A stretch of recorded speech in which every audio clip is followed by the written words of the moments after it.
મહાકુંભમાં ફરી આગ લાગી, પાર્કિંગ બે ગાડીઓ ભડભડ સળગી ઉઠી, મોટી દુર્ઘટના ટળી। પ્રયાગરાજમાં ચાલી રહેલા મહાકુંભના મેળામાં શનિવારે વહેલી સવારે 7 વાગે ફરીથી આગ લાગવાની ઘટના બની છે। મેળામાં સેક્ટર 2 પાસે પાર્ક કરેલી કારમાં આગ લાગી હતી। જો કે ફાયર બ્રિગેડ વિભાગે તાત્કાલિક આગ પર કાબુ મેળવી લીધો છે। જો કે સદનસીબે મોટો અકસ્માત થતા બચી ગયો હતો।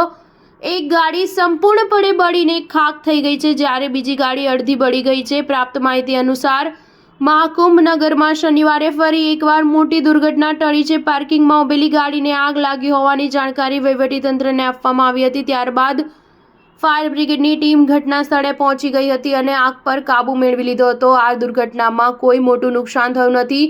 આ દુર્ઘટના વિશે ફાયર બ્રિગેડના અધિકારી વિશાલ યાદવે જણાવ્યું હતું કે અમારી પાસે અનુરાગ નામના વ્યક્તિનો કોલ આવ્યો હતો। તેણે જણાવ્યું હતું કે પાર્કિંગમાં ઉભેલી કારને આગ લાગી છે, જેના લીધે બાજુમાં પાર્ક કરેલી બીજી ગાડી પણ અડધી સળગી ગઈ હતી। આગ પર કાબુ મેળવી લેવામાં આવ્યો છે। બધા લોકો સુરક્ષિત છે। આ ઘટના સવારે 7 વાગે બની હતી। સ્ટાર ન્યૂઝ 7 હંમેશા સચ્ચાઈની સાથે।